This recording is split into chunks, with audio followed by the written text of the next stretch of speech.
काल सुप्रीम कोर्टामध्ये 50% अधिकचं जे रिझर्वेशन झालं होतं त्या संदर्भात जी याचिका दाखल केलेली होती त्या याचिकेमध्ये सुप्रीम कोर्टाने स्पष्टपणे सांगितलेलं आहे की 31 जानेवारीच्या अगोदर महानगरपालिका असेल व इतर स्थानिक स्वराज्य संस्थेच्या सर्व निवडणुका घेण्याचे आदेश सर्वोच्च न्यायालयाने दिलेले आहेत।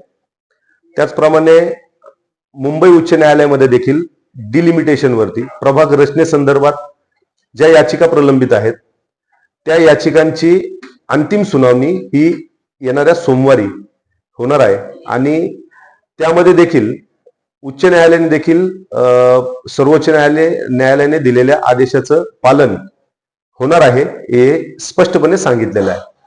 आपण जर पाहिलं तर सुप्रीम कोर्टाने याच्या अगोदर 2017 प्रमाणे जी प्रभाग रचना झालेली होती त्याप्रमाणे निवडणुका घ्याव्यात असे स्पष्ट संकेत आणि आदेश सूचना दिलेल्या असताना देखील राज्य सरकारने एक GR द्वारे निवडणूक आयोगाचे सर्व अधिकार आपल्याकडे घेऊन 2023 मध्ये आणि 2025 मध्ये अशी 2 वेळा प्रभाग रचना केली। मुळात सर्वोच्च न्यायालयाने दिलेल्या आदेशाचं नियमांचं उल्लंघन त्या ठिकाणी करून राज्य सरकारने ही प्रभाग रचना केलेली आहे। त्यामुळे तीच मुळात बेकायदेशीर आहे, असंविधानिक आहे।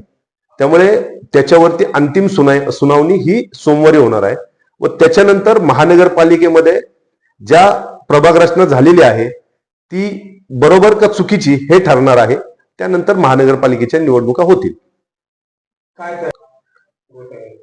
सर्वोच्च न्यायालयाने सांगितल्याप्रमाणे 31 जानेवारीच्या अगोदर निवडणुका घेणं हे निवडणूक आयोग आणि राज्य सरकार यांच्यावरती बंधनकारक आहे।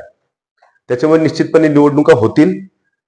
महाविकास आघाडीच्या माध्यमातून निवडणुका लढायच्या का नाही लढायच्या, महाविकास आघाडी करण्यासंदर्भात जो काही निर्णय असेल तो आमच्या पक्षाचे तिन्ही पक्षाचे नेते हे घेतील। परंतु स्थानिक या पिंपरी चिंचवड महानगरपालिकेमध्ये निश्चितपणे महाविकास आघाडीची प्रचंड मोठी ताकद आहे आणि महायुतीला टक्कर देण्याची ताकद देखील या ठिकाणी या शहरामध्ये आहे।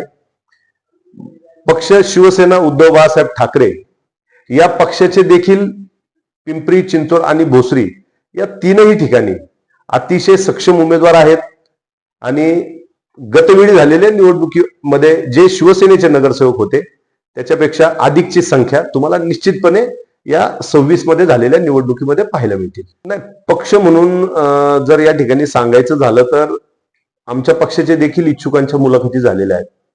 प्रत्येक प्रभागामध्ये आमच्याकडे देखील इच्छुक उमेदवार आहेत।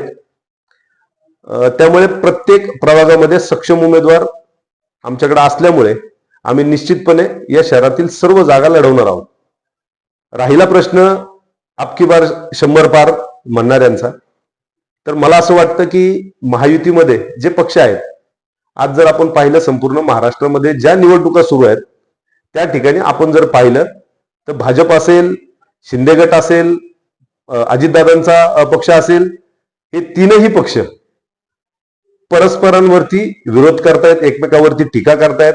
एकंदरीत महायुतीमध्ये त्यांचं देखील एकमत नाहीये। निश्चितपणे त्याचा फायदा आम्हाला होणार आहे। म्हणून त्याचप्रमाणे या पिंपरी चिंचवड महानगरपालिकेमध्ये देखील तीच परिस्थिती राहणार आणि महाविकास आघाडीचे सर्वाधिक उमेदवार निवडून येणार।